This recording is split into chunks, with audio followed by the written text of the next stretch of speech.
Hello. I'm so excited for you. Thank you. I think we're live. All right. Let's do it. I'm so excited because today is the actual launch of my second book, which I have here. Look at this. I'm so excited. Ooh. I love the artwork.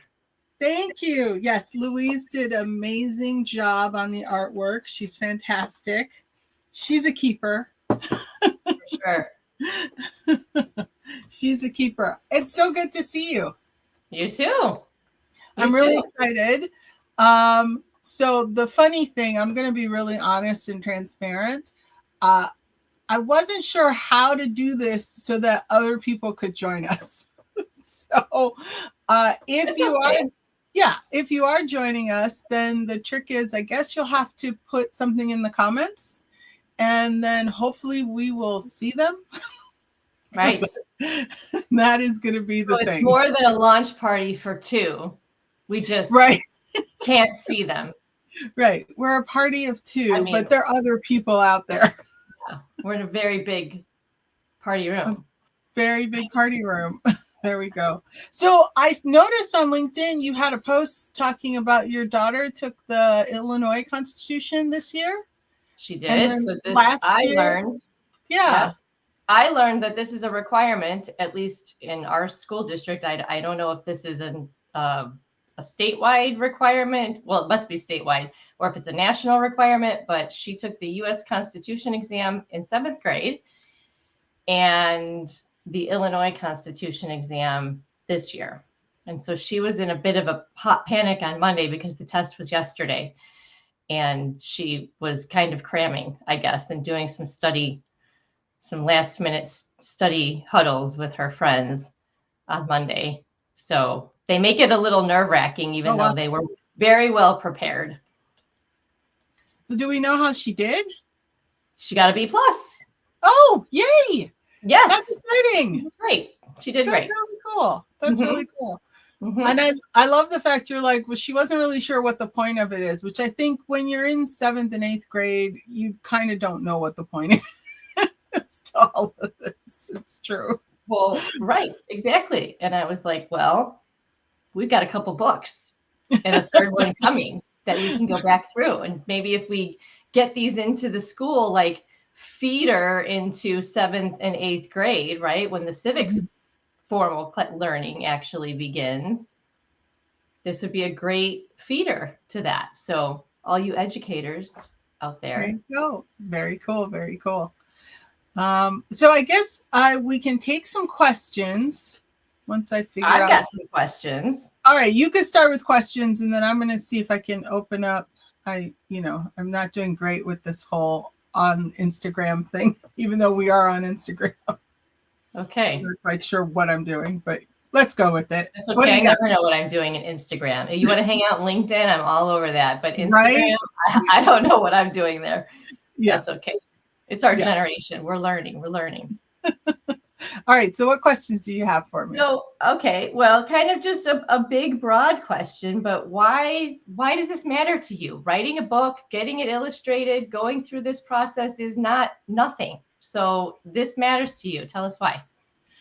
Well, I've always wanted to do a children's book. I actually wanted to do a children's book on fairies and that kind of thing, like a cute little fairy tale sort of book. But after the election last year, I started to realize that there was a lot of negative rhetoric going around and a lot of misinformation. And then I started to think about how are kids processing all of this? Because we think all the time about adults and we talk about like limit your social media or, try to watch things that are more neutral or have both sides, so to speak, conversations. But there's nothing out there that talks about what's happening with kids. And how they're experiencing all of this. And so that was one. And then the other, I thought, it'd be kind of funny to have something a little bit, funny, a little irreverent, but also educational. And so that was sort of the impetus. And I think, with what happened on January 6th, what happened with all the rhetoric during the election cycle last year, it just kept popping in my brain. So I decided to write the first book, and I actually decided to have it come out on Flag Day. So back in January, I started writing this book and made a decision to have it come out on Flag Day, only to discover that Flag Day became this big to-do. So, Right. and then I had this plan back then to have the second book come out today on Constitution Day, and which is also Citizenship Day. And that seems really appropriate, especially if you're in the Chicagoland area, just all of the stuff that's been going on with us.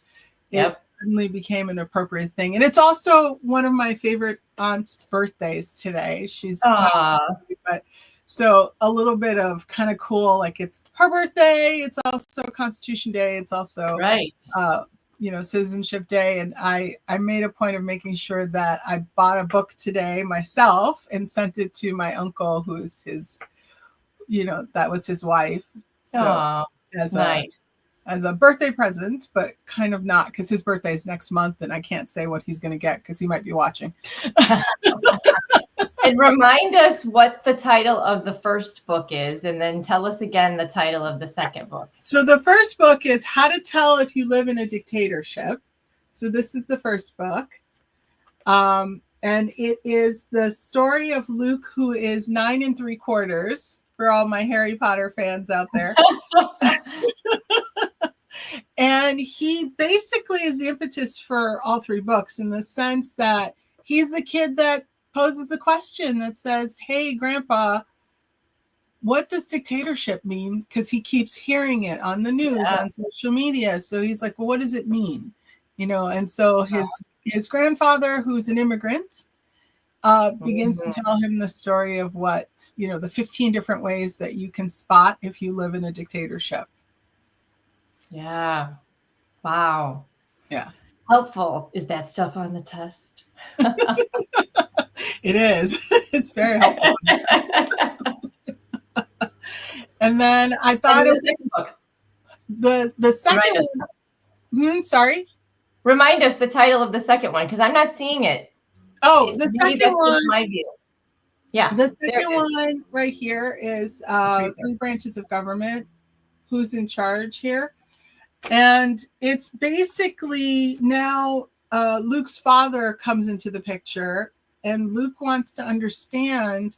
So if we're not living in a dictatorship, hopefully, so who's in charge? Like, why do we keep talking about three branches of government? And I think, ironically, I think it's a really appropriate conversation. I'll give a really good example. So recently in the news, there was all of this hubbub about the president signing an executive order to change the name of the Department of Defense into the Department of War, back to the Department of War. It was the Department of War before World War II.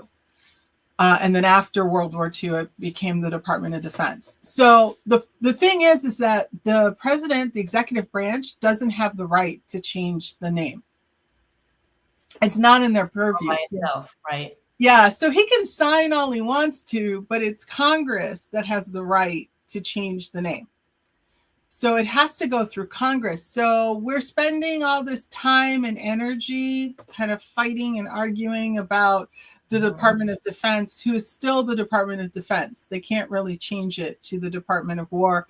And then I saw something recently that they said, well, it's the nickname. I don't think a department needs a nickname. or a tagline. Or a tagline. And the reason why it changed from war to defense was because, one, we didn't want to be at war. And we recognized we needed something more than just a department during wartime. What do we do during peacetime to protect ourselves so that we don't go into war? And so this department was the department that houses the FBI, the CIA, all these different agencies that actually provide intel that keeps us out of war.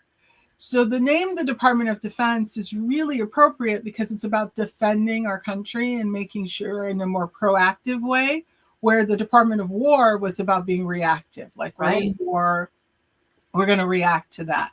So while everyone's kind of arguing about this, the Department of Defense is still the Department of Defense. They're not allowed to change it thanks to the three branches of government. So unless Congress decides to do something about it, it's still the Department of Defense.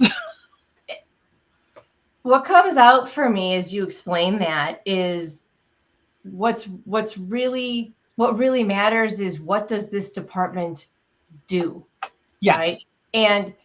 And so titles do matter, because there is now an implication or perhaps an expectation based on a title of a group, let's say just a group, right? Think of your businesses and how you title departments within your organization. What are they doing? And then how does that now define the values that that department and the guiding principles that that department is operating from, right? So it's, the title does matter. It's not just, come up with any old title. Like, you have to really think about those things. And so there's a lot of implications for that with government and in businesses.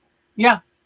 Absolutely. Yeah. And that's the interesting thing about all of this, is that not only do the titles matter and there's thought that's put into these things, the Constitution, the foundation, as we like to say, of our experiment of a democracy, really hinges upon the equal powers of the two branches, that you can't have one branch go rogue without the checks and balances of the others. And that's the point, right? Yeah, that's the point. And we're watching right now one of the branches try to go rogue, which is the executive branch.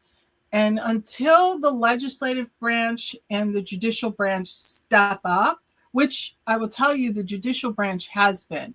In the lower courts, they have been fighting these. They have been pushing back and saying, no, you can't do this. You can't do this. The real test is going to come when the Supreme Court, when these things move, if they move up to the Supreme Court, because they don't necessarily have to. They could stay at the lower branch and those decisions stand. So birthright citizenship is a really good example.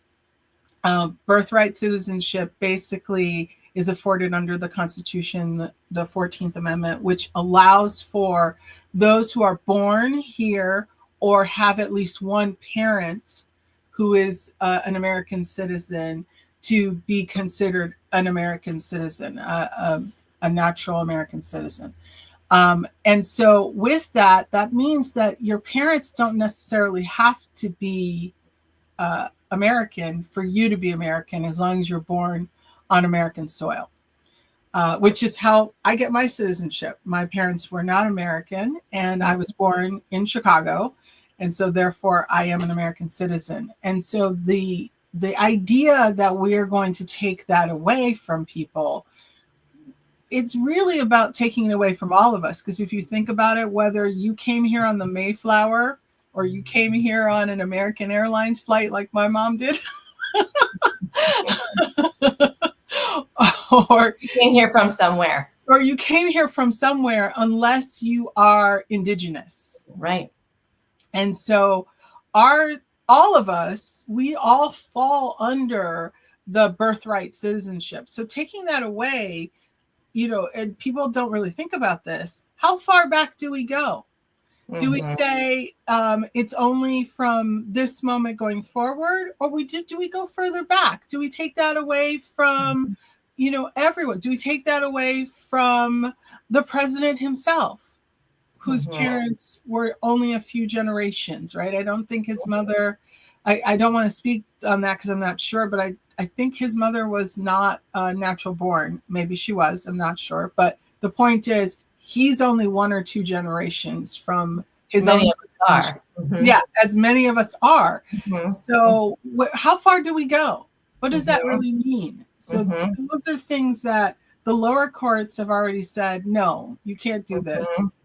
And it hasn't gone to the Supreme Court. It's stayed in the lower courts. And that's why we stopped hearing about it. in the news. Like it was in the news forever and then it sort of dissipated because the lower court said you can't do that. So all these executive orders that he's signing, they are being pushed back by the other branch of the government, which is great because Congress really hasn't been doing anything, which is sad. So the three branches are purposeful, and the reason for we're seeing the reason for the three branches.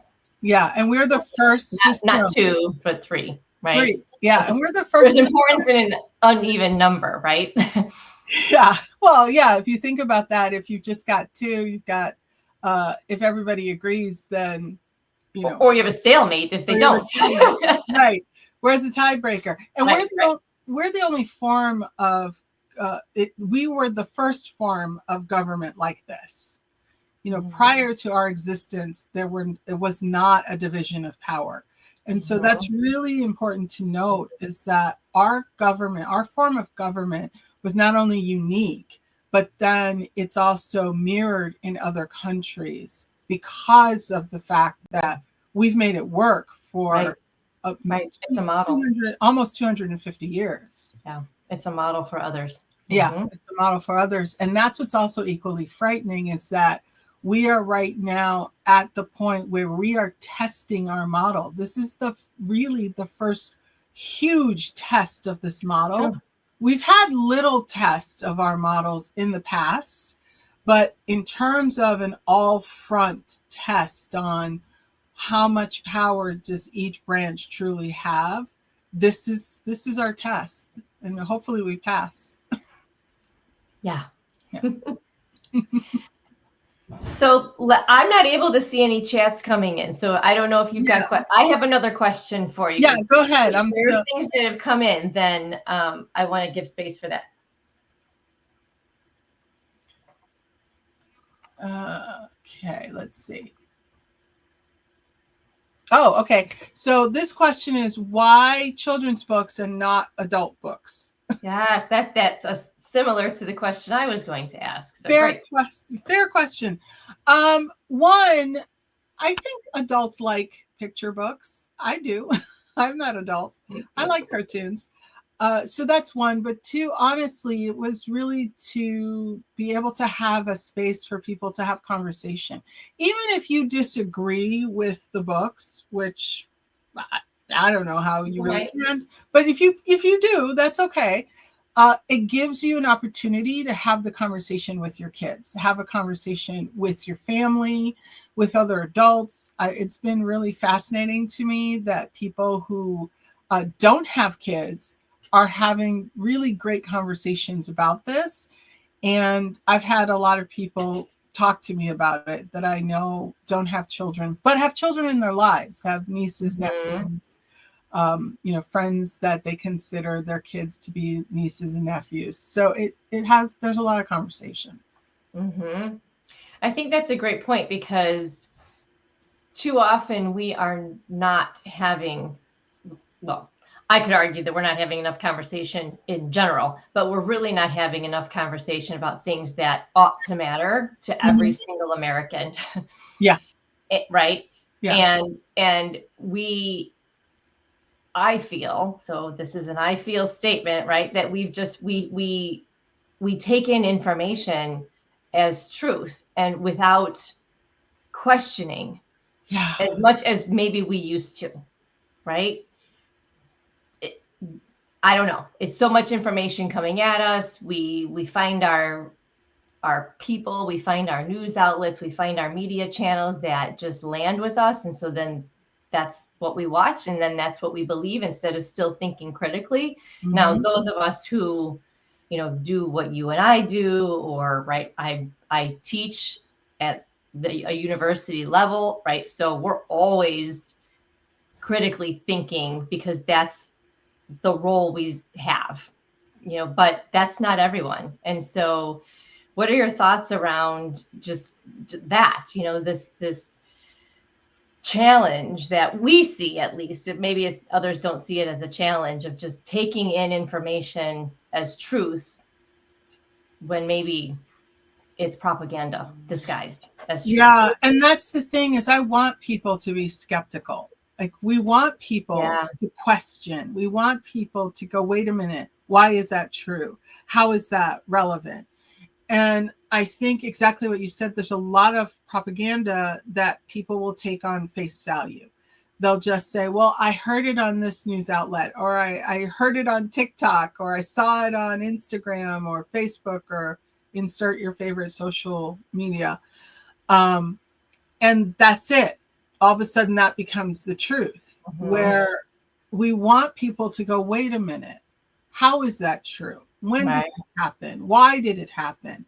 Those questions are so important. And I don't think people, because there's so much coming at us, I don't think people take the time to stop. And, you know, you have become the guru of pause. So I'm going to use your word, but to pause and go, wait a minute, what does this mean? So, yeah, I think it's really important. And I think critical thinking is not only a skill that we need to bring back, but that we need in this century and further, because with the advent of all the technology, we have to stop and go, wait a minute, what does this truly mean? How can I use it?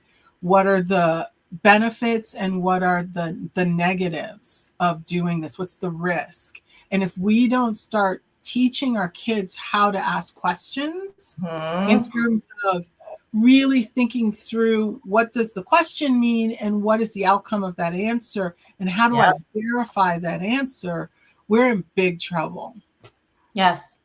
Well, they won't make it through the university curricula. So I don't think, at least not yet.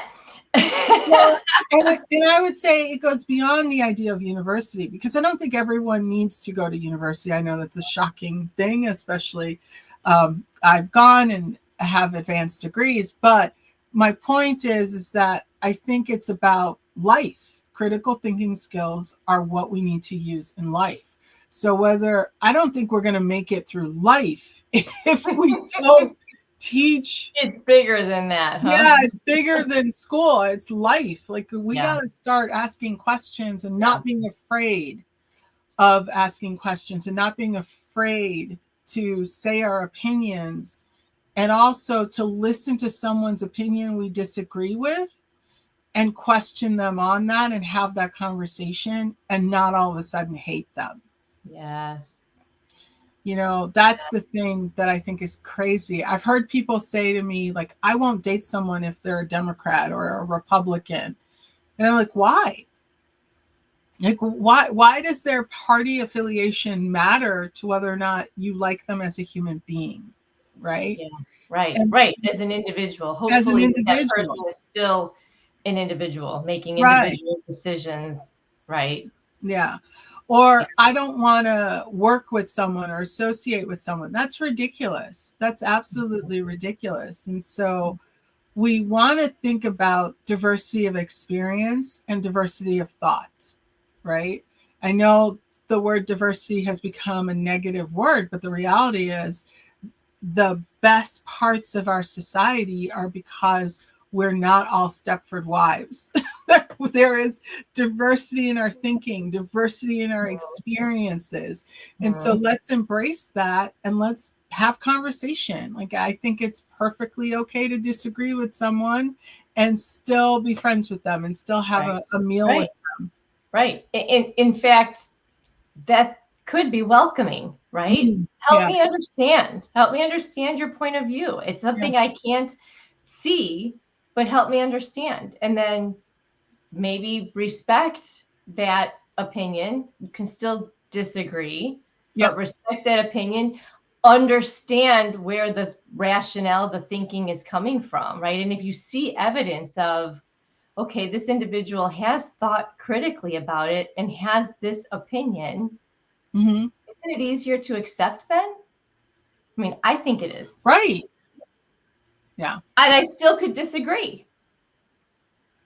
To me, that's the beauty of being American. Is we get to disagree and still be American. Yeah, you hope that Right?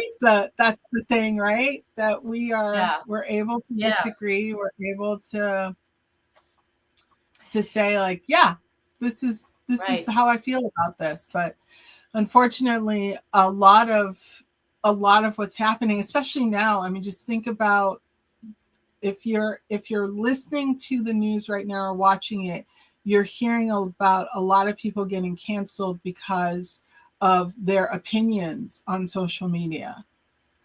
Mhm. That the government should not and does not have the right to dictate your opinions on things.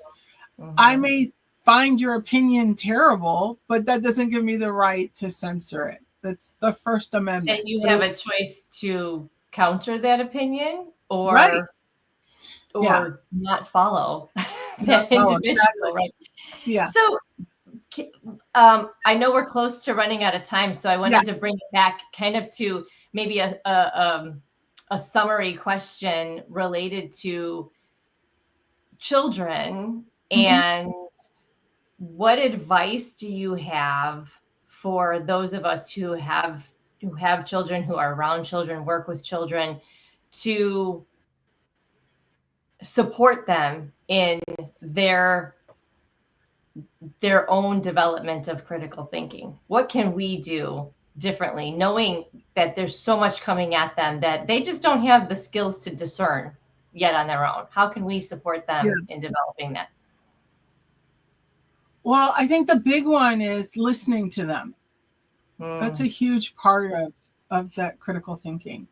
And That if I'm we thinking, listen to don't dismiss their points of yeah, view, right? Because then they exactly. learn to dismiss your point of view, even though you might be Absolutely. like, that is the dumbest thing I've ever heard. Yeah. Yeah. Notice I on mean, YouTube, that's yeah. Yeah. Kids say right. crazy things, but listen to them. Put down the Yeah. devices and actually have a conversation with them and listen to them and ask them questions about what they're saying and why they're saying it. It is the best form of teaching to be able to have someone experience what it is you want them to know. So if I want a kid that questions things, I need to be a grown up that questions things. Yeah. They need to Great. see me asking questions and having that humility to say, oh, I don't know about that. Let's go find out about that. Or I haven't heard that. Tell me more about that. Mhm. And so the more that we can do that with kids, the more that they begin to realize that not only is it okay for me not to know everything, it's okay for Yes. me to ask questions, and it's okay for me to take the step further and go find the answer Mhm. and not just go, well, so and so on the playground told me. Like, if you think about all the stuff that kids tell you, that are hilarious, but it's another kid told them, Yeah. right? Right. Right. Or they And we saw it can't on control that. TikTok, right?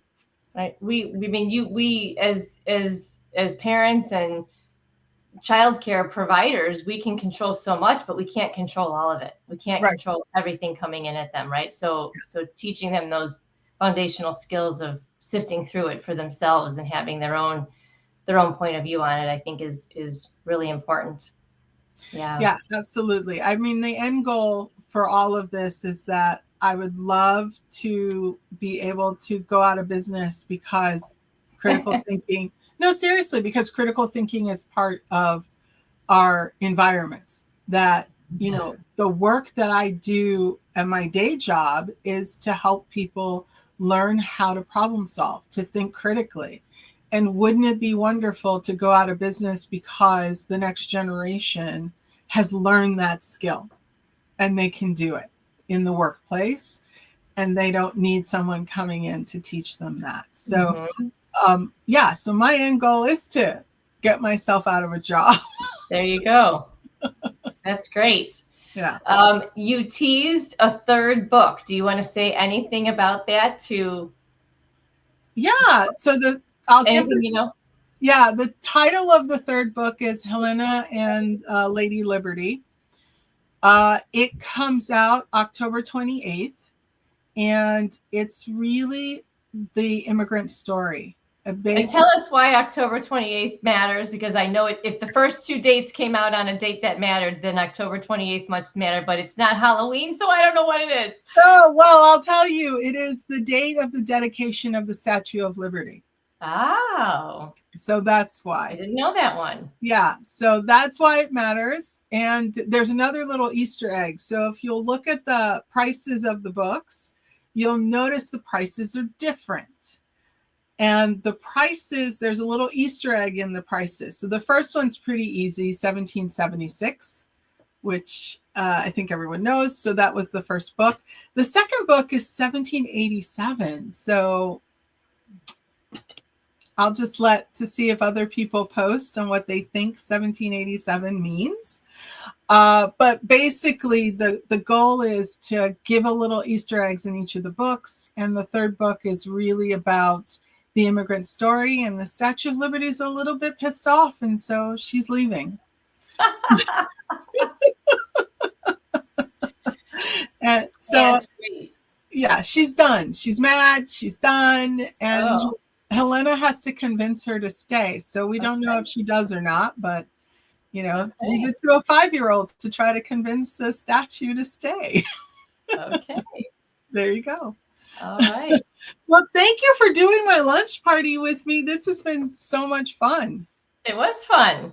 Yeah. Thanks for inviting me to join the stage with you. Thanks. Well, if anybody wants to purchase the book, it is on Amazon. I did put a link in the comments. And also, it will be, all 3 books will eventually be in bookstores in Illinois to start, and then hopefully across the country. So very, very cool. Congratulations on this milestone. Thank you. Thank you. You're doing some great passion work here, and your passion definitely shines through in thank you. I appreciate that. Oh, and also the proceeds for the first month of the book are actually going to a nonprofit. So each book, wonderful. I've been donating the proceeds to a nonprofit. So that's wonderful. So buy the book, because there's a nonprofit out there that needs money. It's a good cause. It's a good cause. Awesome. All right. Thank you so much, Adrienne. This has been fun. You bet. It has been fun. Bye. Bye.